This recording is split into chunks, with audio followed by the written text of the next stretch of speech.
Olá, pessoal, tudo bem? Sejam bem-vindos a mais um estudo do Vem Segue-me.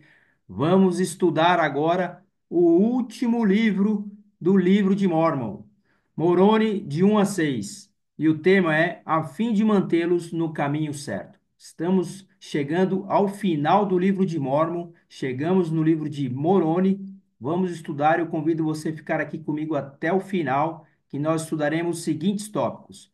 Posso seguir a Jesus Cristo apesar da oposição. As ordenanças do sacerdócio devem ser administradas como o Senhor ordena. Tomar o sacramento me ajuda a me achegar a Jesus Cristo. Os discípulos de Jesus Cristo cuidam de todas as almas. Fique aqui comigo até o final, que vai valer muito a pena. Faça aqui o seu comentário, compartilhe essa mensagem com outras pessoas. Bom, a introdução deste capítulo diz o seguinte: depois de terminar o registro dos nefitas, feito por seu pai, e resumir o registro dos jareditas, Moroni pensou que seu trabalho de manutenção dos registros estava concluído. O que mais haveria a ser dito sobre duas nações que tinham sido totalmente destruídas? Contudo, Moroni viu nos nossos tempos e foi inspirado a escrever mais algumas coisas que talvez sejam úteis em algum dia futuro. Então, ele viu aqui que precisava escrever mais algumas coisas porque ele teve uma visão sobre os tempos que nós estamos vivendo hoje. Ele sabia que uma apostasia generalizada estava por vir, trazendo confusão sobre as ordenanças do sacerdócio e a religião em geral. Talvez seja por esse motivo que ele tenha dado detalhes esclarecedores sobre o sacramento, o batismo, conferir o dom do Espírito Santo e as bênçãos de se reunir com os irmãos para manter uns aos outros no caminho certo, confiando somente nos méritos de Cristo, autor e aperfeiçoador de nossa fé.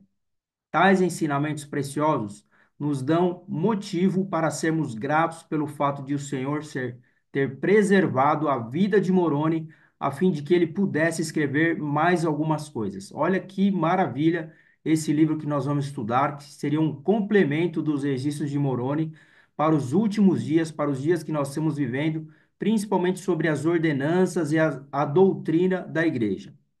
Bom, primeiramente, vamos aprender aqui que existem dois Morones citados no livro de Mórmon.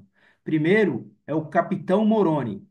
No livro de Mórmon, um justo comandante militar nefita que viveu aproximadamente no ano 100 antes de Cristo. Então, 100 anos antes de Cristo havia lá o capitão Moroni, que foi o líder ali dos nefitas, que foi um homem que lutou pela liberdade, inclusive fez uma túnica aí de uma bandeira, simbolizando a luta dele pela liberdade do seu povo. E o outro Moroni, que é o que nós estamos estudando agora, é o Moroni, filho de Mórmon. Ele foi o último profeta nefita do livro de Mórmon, aproximadamente 421 anos depois de Jesus Cristo. Pouco antes de morrer, Mormon entregou o registro histórico chamado de Placas de Mórmon a seu filho Moroni. Moroni terminou de compilar as Placas de Mórmon. Ele acrescentou os capítulos 8 e 9 ao livro de Mórmon. Ele resumiu e incluiu o livro de Éter e acrescentou o seu próprio livro chamado o Livro de Moroni, que é o que nós estamos estudando agora. Moroni selou as placas e escondeu-as no Monte Cumora. Em 1823, Moroni foi enviado como um ser ressuscitado para revelar o livro de Mórmon a Joseph Smith. De 1823 a 1827, ele instruiu o jovem profeta todos os anos e finalmente entregou-lhes as placas em 1827. Após completar a tradução, Joseph Smith devolveu as placas a Moroni. Então, o Moroni foi aquele que registrou, escreveu esse último livro do livro de Mórmon. Ele escondeu essas placas e depois ele apareceu como um anjo a Joseph Smith e revelou para Joseph Smith aonde estariam essas placas para que Joseph Smith pudesse fazer o trabalho de revelação e tradução do livro de Mórmon para que nós pudéssemos ter o livro de Mórmon atualmente. Então, esse foi Moroni, que é o que nós vamos estudar. O livro de Moroni é o último do livro de Mórmon e foi escrito por Moroni, o último profeta nefita. Os capítulos de 1 a 3 contam a destruição final dos nefitas e instrui sobre como conferir o Espírito Santo e o sacerdócio, que é o que nós vamos aprender. Nos capítulos 4 e 5 mostram a maneira exata de administrar o sacramento. O capítulo 6 explica a obra da igreja. O capítulo 7 e 8 são sermões sobre os primeiros princípios do Evangelho, incluindo ensinamentos de Mórmon acerca da fé, esperança e caridade, e a maneira de discernir o bem do mal. E ainda a explicação de Mórmon de que as criancinhas estão vivas em Cristo e não precisam de batismo. Crianças abaixo de 8 anos de idade, nós aprendemos que não precisam ser batizadas. O capítulo 9 descreve a depravação da nação nefita, ou seja, a destruição do povo nefita. E o capítulo 10 é a mensagem final de Moroni e ensina como saber da veracidade do livro de Mórmon. Então, esse é o último, é o resumo aqui do último livro, do livro de Moroni, citado aqui no livro de Mórmon. Esse é um resumo para que a gente possa saber o que nós vamos aprender aqui. O primeiro tópico é: posso seguir a Jesus Cristo apesar da oposição. Ora, eu, Moroni, após haver terminado o resumo do relato do povo de Jared, pensei em não mais escrever. Entretanto, ainda não pereci, e não me dou a conhecer aos lamanitas, para que não me matem. Então ele estava com receio aí de ser morto aí pelos lamanitas. Porque eis que as guerras entre eles são extraordinariamente violentas, e por causa de seu ódio, matam todos os nefitas que não negam a Cristo. E eu, Moroni, não negarei a Cristo. Portanto, ando errante por onde posso, a fim de conservar minha própria vida. Então, ele queria preservar a sua própria vida, porque ele sabia que ele estava correndo um risco aí de vida por demonstrar a sua fé em Cristo, de não negar a Cristo. Então, essa é a pergunta e a reflexão que a aula faz para cada um de nós. De que maneiras uma pessoa pode negar a Cristo? De que maneiras nós negamos a Cristo? Muitas vezes as pessoas podem nos pressionar, estamos correndo risco de vida, mas nós aprendemos que muitos foram aqueles que morreram sem negar a sua fé, né? Morreram defendendo o que acreditavam em Jesus Cristo. Então, muitas vezes, nós, como jovens, participando de determinados ambientes, muitas vezes, para deixar de, para ser aceito num grupo, muitas vezes nós negamos a nossa fé para ser aceito num ambiente escolar, seja onde for. Então, que tipo de ambiente, que tipo de situação, muitas vezes nós corremos o risco de negar a nossa fé. Então, essa reflexão que nós temos que fazer para não correr esse risco.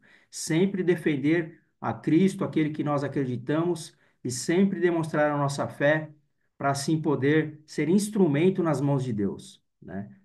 Posso seguir a Jesus Cristo apesar da oposição, que é o tópico que nós estamos debatendo aqui e refletindo, né? Apesar da oposição, nós sempre vamos defender a nossa fé em Jesus Cristo. Assim como fez Moroni, que foi um grande exemplo que defendeu a sua fé em Jesus Cristo.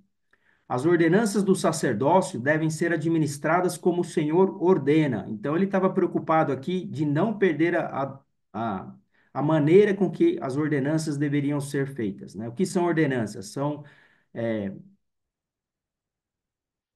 atividades realizadas por portador do sacerdócio para poder fazer com que a pessoa volte um dia à presença de Deus. Como, por exemplo, o batismo é uma ordenança. Então, são meios para que o Senhor estabeleceu meios para que as pessoas possam voltar à sua presença, que são através das ordenanças, né? O batismo, o sacramento, tudo isso são ordenanças. As bênçãos, casamento, né? Tudo isso foi instituído por Deus. Então, para que isso não se perdesse, Moroni deixou registrado aqui no livro como deve ser realizado essas ordenanças. E depois de haverem sido recebidos pelo batismo, de haverem sido moldados e purificados pelo poder do Espírito Santo, eram contados com o povo da Igreja de Cristo. E em seus nomes eram registrados. Olha só, seus nomes eram registrados. Hoje na igreja, todo mundo que é batizado é registrado, recebe um certificado, e a igreja no mundo todo possui um registro de todos os membros da igreja, inclusive de quem realizou a ordenança, para que fossem lembrados e nutridos pela boa palavra de Deus, a fim de mantê-los no caminho certo e mantê-los continuamente atentos à oração, confiando somente nos méritos de Cristo, autor e aperfeiçoador de sua fé. O que significa ser moldados e purificados pelo poder do Espírito Santo? Então a aula faz essa pergunta para cada um de nós. O que significa para você ser moldado e purificado pelo poder do Espírito Santo? Né? Você, quando é batizado, você coloca sobre si, né? Você faz um convênio de seguir a Jesus Cristo, o seu exemplo, e aí você é moldado, purificado a partir do momento que você continua indo para a igreja, assistindo às reuniões sacramentais, tendo o desejo de fazer as escolhas certas, se aperfeiçoando diariamente, se tornando uma pessoa melhor, deixando com que o evangelho molde a sua personalidade, o seu caráter, para que você seja uma pessoa com um coração ensinável, né? Então, ou seja, assim você vai sendo moldado e purificado, deixando o evangelho te transformar. E o batismo tem essa capacidade. Depois ele fala sobre a ordenança da confirmação. E chamou-os pelo nome, dizendo: Invocareis o Pai em meu nome, em fervorosa oração, e depois que tiverdes feito isso, tereis poder para conferir o Espírito Santo àqueles sobre quem impuserdes as mãos. E em meu nome conferi-lo-eis, pois assim fazem os meus apóstolos. Então, depois do batismo, o que o portador do sacerdócio deve fazer? Impor as mãos sobre a cabeça daquela pessoa que foi batizada e conferir a ele o Espírito Santo sobre a cabeça daquele que acabou de ser batizado. E assim é a ordenança da confirmação. E o Espírito Santo ele passa a ser o quê? Uma companhia constante na vida daquela pessoa que foi batizada para que ele possa ter sempre a capacidade de discernir o bem do mal e fazer as escolhas certas na vida dele. E ele continua no 3. Ora, Cristo disse-lhes essas palavras quando apareceu pela primeira vez, e a multidão não as ouviu, mas ouviram-nas os discípulos, e a todos sobre quem impuseram as mãos desceu o Espírito Santo. Então, quando Jesus Cristo apareceu aqui nas Américas, que nós já falamos isso nas aulas anteriores, quando ele reuniu aquela multidão, ele teve essa oportunidade também de abençoar, colocar as mãos ali sobre a cabeça das pessoas após o batismo, realizar confirmações para conferir o Espírito Santo. O próprio Salvador fez isso. E aqui mostra também o próprio Salvador ordenando o sacerdócio aos seus apóstolos. Jesus Cristo ele morreu, foi crucificado, mas o trabalho ele deve continuar. Jesus Cristo ele nos dá a oportunidade de ser instrumento em tuas mãos como portadores do sacerdócio para poder assim abençoar a vida das pessoas, colocar a mão sobre a cabeça das pessoas para confirmar o Espírito Santo, para poder realizar ordenanças do batismo, por exemplo, ou abençoar pessoas que estão doentes, enfermos, aflitos, assim como Jesus Cristo abençoou e curou muitas pessoas. Hoje, portadores do sacerdócio no mundo todo têm essa capacidade também de poder abençoar a vida das pessoas. E essa ordenação ao sacerdócio tem esse propósito. E ele fala: maneira pela qual os discípulos que eram chamados de élderes da igreja ordenavam sacerdotes e mestres. Depois de haverem orado ao Pai em nome de Cristo, impunham-lhes as mãos e diziam: em nome de Jesus Cristo eu te ordeno sacerdote, ou se fosse mestre, eu te ordeno mestre, a fim de pregares o arrependimento e a remissão dos pecados por intermédio de Jesus Cristo, pela perseverança na fé em seu nome até o fim. Então, ou seja, Jesus Cristo ele designou, ele ordenou os seus discípulos para que continuassem o trabalho que ele começou a fazer, né? Abençoar a vida das pessoas, a realizar ordenanças. Então, através do sacerdócio, nós, portadores do sacerdócio, todos os homens dignos, têm essa capacidade de realizar essas ordenanças. E deste modo ordenavam sacerdotes e mestres de acordo com os dons e chamados de Deus aos homens, e ordenavam-os pelo poder do Espírito Santo que neles estava. O que significa esse poder? Que o sacerdócio ele só vai ter efeito se o portador tiver esse poder. E esse poder do sacerdócio, né, que é você ser digno de poder realizar aquela ordenança. Esse poder ele só existe em você, esse poder do sacerdócio, poder de Deus, que te dá a condição de realizar uma ordenança como portador do sacerdócio, você só vai ter esse poder e essa capacidade de realizar ordenanças se você for digno. Então, o poder ele está relacionado à dignidade. Então, o portador do sacerdócio ele tem que estar sempre em dia com os mandamentos de Deus, ser um homem digno para ter o direito de ter o poder e assim realizar as ordenanças. Ele pode ter autoridade. Uma vez ele recebeu o sacerdócio, ele sempre vai ter autoridade como portador do sacerdócio. Mas o poder só vem através da dignidade daquele homem portador do sacerdócio. E uma vez que ele é digno e portador do sacerdócio, ele pode também realizar a ordenança do sacramento.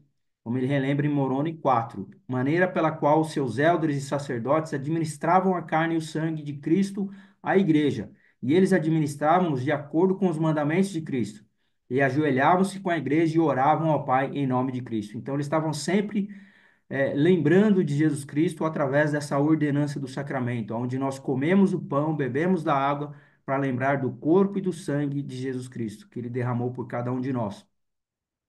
Ordenança do batismo. E agora fala a respeito do batismo. E eis que eram batizados elders, sacerdotes e mestres, e não eram batizados, a menos que seus frutos mostrassem serem dignos do batismo. Ou seja, você precisa estar arrependido, você precisa ter dignidade, você precisa ter fé em Jesus Cristo para poder, assim, ter o direito de ser batizado.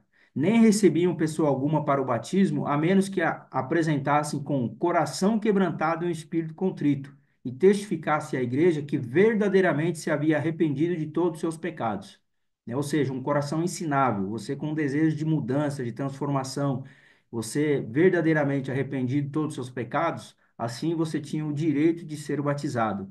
E essa é uma ordenança realizada também pelos portadores do sacerdócio.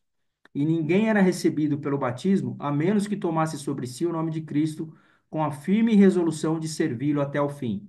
Significa que quando você é batizado, você faz convênios com Deus. E um desses convênios que você faz é tomar sobre você o nome de Cristo e servi-lo até o fim, servir a Jesus Cristo através do serviço ao próximo, que nós vamos falar aqui também um pouco mais para frente. Então, você faz convênios com Deus quando você é batizado na sua igreja. Tomar o sacramento me ajuda a me achegar a Jesus Cristo. Então, falando sobre o sacramento ainda, a ordenança do sacramento, você realiza convênios e toda vez que quando você é batizado, vamos voltar aqui, quando você é batizado, você realiza convênios com Deus. Você realiza convênios de tomar sobre si o nome de Cristo, de ser uma testemunha de Deus em todos os momentos, em todos os lugares. Você realiza convênios de servir ao próximo, né, até o fim, de servir a Jesus Cristo. E quando você vai para a igreja semanalmente tomar o sacramento, você renova esses convênios ao comer do pão e beber da água. E esses convênios é renovado através dessa oração que é realizada por um portador do sacerdócio. A oração diz assim: Ó Deus Pai eterno, nós te rogamos em nome de teu Filho Jesus Cristo, que abençoes e santifiques este pão para as almas de todos os que partilharem dele, para que o comam em lembrança do corpo de teu Filho e testifiquem a ti, ó Deus Pai eterno, que desejam tomar sobre si o nome de teu Filho e recordá-lo sempre, e guardar os mandamentos que ele lhes deu, para que possam ter sempre consigo o seu Espírito. Amém. Então, esses são os convênios e a renovação dos convênios que nós fazemos quando nós comemos o pão em lembrança do corpo de Jesus Cristo, né? E ele fala no versículo 6 do capítulo 6 que eles se reuniam-se frequentemente para partilhar o pão e o vinho em lembrança do Senhor Jesus. Então, frequentemente você precisava participar da ordenança do sacramento para renovar os convênios do batismo e para lembrar de Jesus Cristo. Por isso que nós vamos à igreja semanalmente, para relembrar desses convênios. E quando nós vamos à igreja e tomamos o sacramento, o que deve vir à nossa mente são as palavras que contêm esse hino da igreja, que diz assim: lembrando a morte de Jesus, viemos, Pai, nos reunir, que o teu espírito de luz nos faça teu poder sentir. Lá no jardim, o meu Jesus da amarga taça não fugiu, e no Calvário, numa cruz, morreu por nós e a lei cumpriu com reverente coração, seu corpo e sangue a recordar. Partilharemos água e pão, lembrando seu amor sem par. Que todo o que vier, então, do sacramento partilhar, com puro intento e coração, tu possas, Pai, santificar.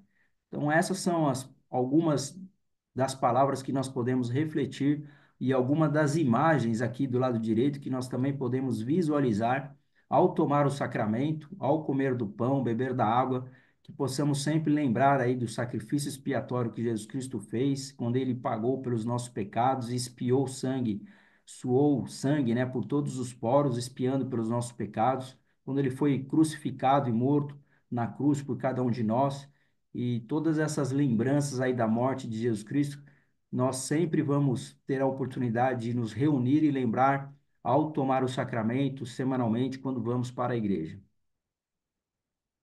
Próximo tópico, eu convido você a ficar aqui comigo até o final, que eu já estou terminando.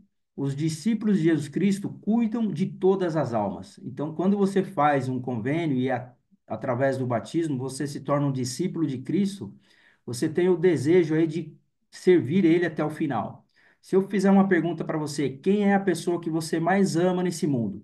Provavelmente você vai falar, a pessoa que eu mais amo nesse mundo é a minha mãe. Por que que você vai pensar nisso? Porque a sua mãe foi aquela que mais te serviu e mais se sacrificou por você, provavelmente, ou pode ter sido a sua avó ou o seu pai, mas aquela pessoa que mais te serve, aquela pessoa que mais sacrifica por você, é aquela que você tende a amar mais.